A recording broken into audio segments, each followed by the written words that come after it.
Pemirsa, kegiatan bimbingan teknis ketentuan di bidang penanaman modal untuk para pengusaha yang ada di Kabupaten Kediri ini selanjutnya dibuka oleh Sekretaris DPM PTSP Insinyur Andes Erwanto.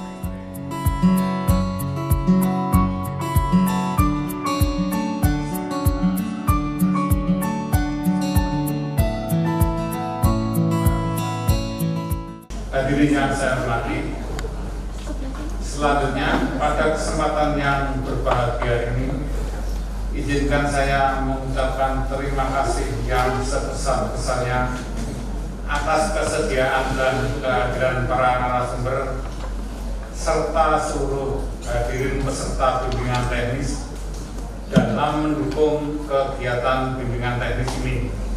Kegiatan bimbingan teknis ini merupakan upaya pemerintah Kabupaten Kediri melalui DPM PTSP memberikan pembinaan pelaksanaan penanaman modal kepada pelaku usaha atau perusahaan di Kabupaten Kediri sebagaimana ketentuan peraturan Kepala BKPM nomor 7 tahun 2018 tentang pedoman dan tata cara pengendalian pelaksanaan penanaman modal.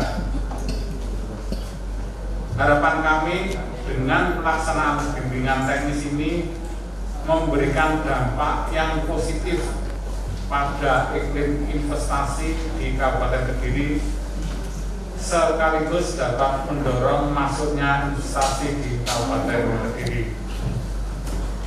Materi bimbingan teknis ini tidak hanya akan mengulas tentang ketentuan bidang penanaman modal yang baru, namun sekaligus akan dilaksanakan praktik tentang pengisian LKPM secara online dan praktek perizinan melalui OSS. Kami berharap bimbingan teknis ini dapat dimanfaatkan sebaik-baiknya oleh peserta dalam memperoleh informasi yang seluas-luasnya tentang ketentuan bidang penanaman modal yang baru. Hadirin yang saya hormati, demikian beberapa hal yang dapat saya sampaikan. Mudah-mudahan pelaksanaan bimbingan teknis dapat terlaksana dengan baik dan lancar, serta memberikan manfaat bagi kita semua. Selanjutnya, dengan mengucapkan Bismillahirrahmanirrahim, acara bimbingan teknis ketentuan bidang penanaman modal tahun 2018 dalam rangka kegiatan bimbingan pengembangan investasi di daerah tahun 2018 saya nyatakan dibuka dan dimulai.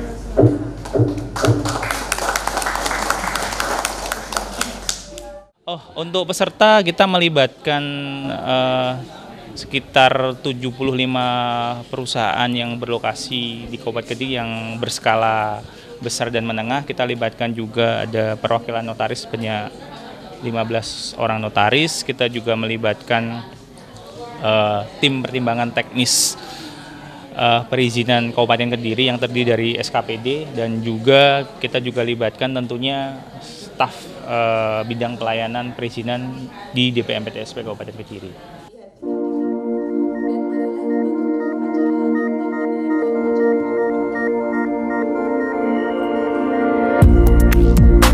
Usai dibuka dan dimulai, selanjutnya para peserta bimbingan teknis mendapat beberapa arahan dari narasumber yang dilibatkan oleh DPM PTSP Kabupaten Kediri. Paparan tersebut diantaranya tentang prinsip dasar PP 24 tahun 2018 dan LKPM online.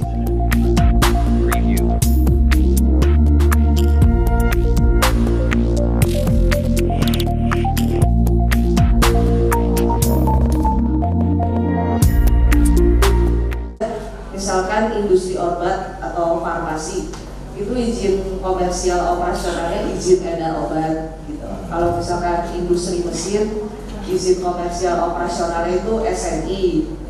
Atau juga misalkan Bapak Ibu impor kosmetik, nah itu misalkan izin edar yang kita itu kan dari Korea atau dari mana. Nah, izin edar kosmetik yang diurus di BPOM itulah izin komersial atau operasional. Jadi alurnya itu dari awal sampai dengan izin operasional semua dirangkum atau diajukan melalui OSS. Permasalahannya adalah pertanyaannya mungkin bagaimana OSS bisa mengesahkan hal-hal yang sifatnya terlalu teknis seperti yang tadi izin edar kosmetik. Nah ini tetap Bapak Ibu mengajukan permohonan di KL terkait. Misalkan jadi istilahnya izin komersial atau operasional dari OSS itu adalah sebagai pengantar. Nanti saat Bapak Ibu mengklik izin edar kosmetik, nanti di dalam dashboard kementerian terkait yang mempunyai kewenangan untuk menerbitkan itu ada permohonan Bapak Ibu. Jadi nanti pemenuhan komitmennya itu pun bergantung kepada NSPK masing-masing KL. Ada yang masih diserahkan offline, ada yang sudah menggunakan web, ada yang bermacam-macam, dan itu harus dibaca di lampiran masing-masing permen dari masing-masing KL ataupun peraturan badan dari masing-masing lembaga gitu.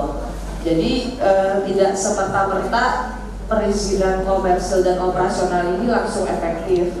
Bapak Ibu sekalian harus mengajukannya ke KL terkait. Setelah mereka memvalidasi dan menerbitkan izin tersebut, barulah izin komersil atau operasional itu menjadi efektif, ya seperti itu.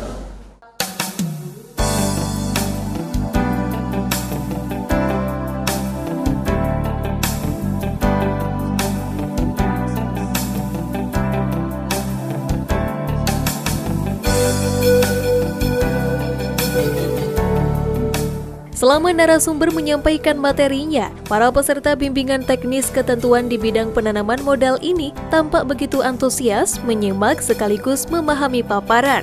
Tak hanya mendapat materi penting, mereka juga berkesempatan mengikuti sesi praktek perizinan melalui SS dan LKPM online.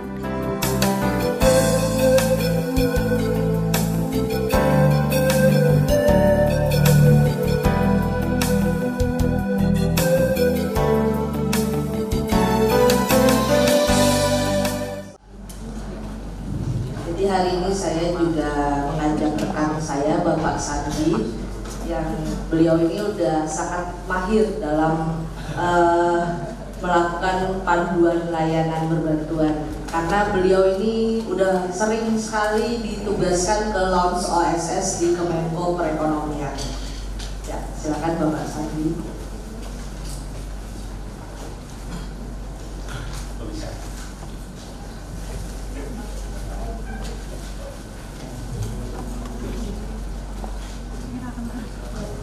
Dari awal kita karena dia perusahaan, maka yang dipilih adalah non perseorangan. Kalau dia perseorangan ini syaratnya hanya NPWP pemilik usaha, misalkan warnet atau industri rumahan yang tidak memiliki akta, maka pilihnya perseorangan. Untuk yang PT pilihnya ke non perseorangan. Lalu ini di perekaman data akta ya Pak ya tadi ya. Nah, inilah yang tadi saya maksud kenapa memasukkan nomor ID itu sangat penting, karena untuk menarik data yang di atas ini. Jadi kalau nggak cocok, dia nggak bakal narik data akunnya ini. Ini yang mau diproses yang mana Pak? Yang ini dengan Jaya Group. Yang mau diproses? Oh, oke. Ini Dana Jaya Bersada. Kalau sebagai contoh aja, diklik dan ubah. Kalau statusnya masih AHU online, dia nggak bakal bisa diubah. Dicoba diklik ubah. Ya, saya selaku dari perwakilan Geraha Tegar Properti, di mana saya mengikuti bimbingan teknik permodalan ini, ya itu sangat membantu sekali. Soalnya programnya kan semakin lama semakin ini pakai online, jadinya kita harus juga mengikutinya, jadi sangat membantu sekali.